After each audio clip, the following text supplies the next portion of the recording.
Hi everybody, it's update time again, or it will be soon, because I'm recording this video on the 8th of May 2024, which is before update 1.25 for DayZ goes live. So with these files, don't use them until you know 1.25 has gone live, unless of course you've got a PC experimental server, maybe a local one, then you can download them, test them, change them, edit them, whatever you want to do. So if you know what you're doing with these files and you've used them before, in the description below this video, you'll find links to my GitHub, where obviously you just click on code, download zip, and link to my Mega as well. And I have both now because I had a time when GitHub stopped working. I had to go through and change all the links, so that was a right pain in the whatever. But anyway, they're there. Crack on, do what you want to do with the files, but remember, don't use them until 1.25 goes live.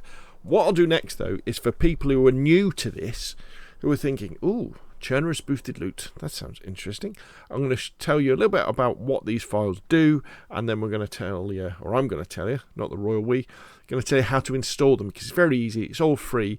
And if you're thinking about getting into server ownership and you want a boosted loot experience, which means an easier DayZ experience, these are a good place to start because they work. I've used them for years now, and they seem to give the players on my servers, which are mainly PvE, a decent experience. Okay, so what do they give you? Well, you're going to be getting the latest stuff, which luckily for this update is just the SV98 or the VS89 sniper rifle with the scope, with the mag as well, and it will spawn in with a mag, and it will spawn in with some sort of scope on it as well.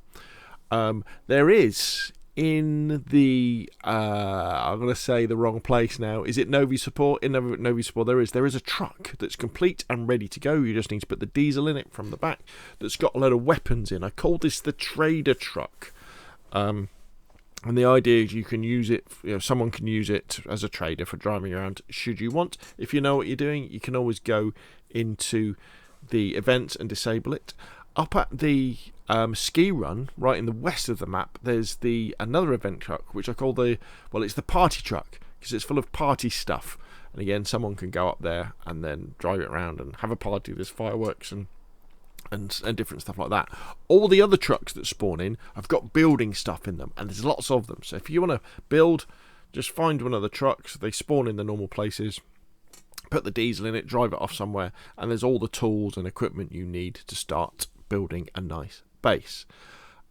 Vehicles as well will spawn in complete. What you'll have to do with those is fuel them from the fuel can that's in the boot, and then take that fuel can and get some water, and then fill the radiator up with water. And then they've all got something different in them depending what they are. So some of them have got an M4, some have got VSS, Asphalt, Dragonov, some have got farming equipment, hunting equipment, and some have got, I think, building equipment, something like that. But they've all got stuff in it, and there's more of them, so it gives your players an easy way of experiencing vehicles in DayZ, which if you've only played on public servers, can be very difficult to do. Also, if you find a heli crash or a military train crash or a military convoy, you're more likely to find a decent weapon like the FAL or the SFAL or the SVD, rather than ghillie wraps. I always thought it was a bit disappointing. There's a helicopter crash, and you run to find it and you kill the zombies, and then there's a ghillie wrap on the floor, and you're like, yeah, great. So I've taken things like ghillie wraps away from helicopter crashes or dynamic events and given them more weapons, which I think is more fun.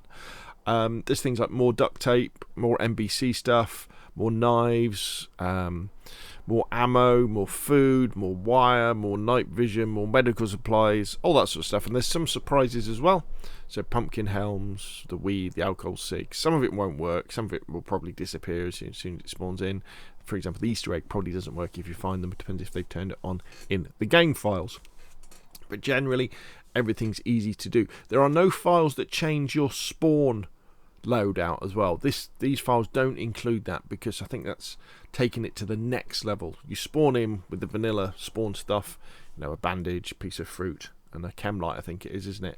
But pretty soon you're going to be able to find stuff. So this is really good for new players actually as well, because they don't have that experience of starving to death and dying quite as often, because they're more likely to be able to find some food and a knife to, or a can opener to kind of get going and start exploring and enjoying all the other things that make DayZ more than a survival game, but for me, you know, an adventure game as well. So how do you install these files? Well, it's really easy. So on GitHub, just click on the code button and download the zip and extract that on your local computer, so you've got the files ready to go. Then you go over to your server and you go into the web interface, and the first thing you want to do is you want to reset the files to vanilla. Especially we want to reset the files to make sure they're the 1.25 files. So we're going to go to the general settings, and we're going to scroll down and we're going to look for reset mission XML to default. Apologies if on your PC. This isn't on PC, it's only on console, but it's really useful. So you click on that, click save, and restart your server. That will then take all of the files and change them back to vanilla 1.25, because remember, you're not using these files before 1.25, so they'll be ready there. If you've had any custom files before, you really wanted to have downloaded them, saved them before, because this will get rid of those. Once that restart process has gone through, untick that box and then save changes.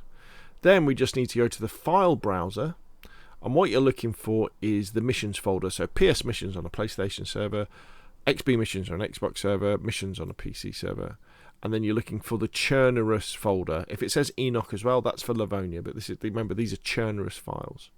And then all you need to do is you just upload the files that you've downloaded over the top of the existing files. So in the mission folder, the main mission folder, maybe call it the mission root folder, you scroll down and you upload, and you're going to upload the CFG event spawns, the CFG gameplay, and the CFG spawnable types.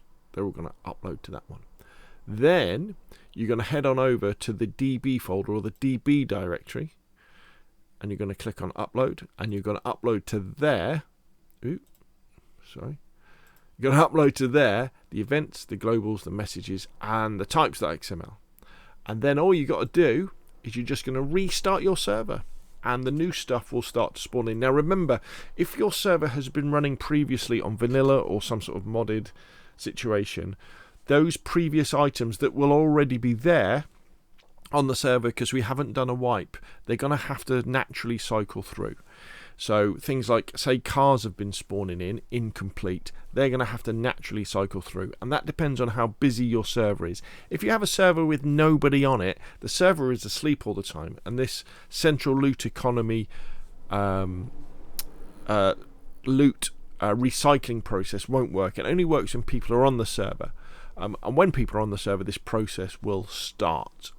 If people continually interact with an item, say there's a car that's incomplete and they keep going and looking at it and seeing what's in the inventory, the lifetime of that will keep on getting extended, so that will never change. But all the other bits and the other bits of the map, all the incomplete cars will start to despawn, and then the replacement ones that are full of bits will start to spawn in. Same goes with the weapons. So the weapons that don't have scopes on and don't have mags and suppressors will gradually disappear and then be replaced. But as I say, if your server is very, very quiet, there's only you on it, this process only happens while you are on the server or someone's on the server, and it comes to life, and then the central loot economy starts churning away and changing things around. So there we go. Now, if you do use these files and you find them useful, please let me know in the comment section down below. I use these files myself on my servers, but it's nice to hear from other people as well, what they think and what their server survivors, the players on their server, think about these files as well. So, if you found this useful, hit like. If you want to see more of the same, press subscribe. And of course, I'll see you again soon.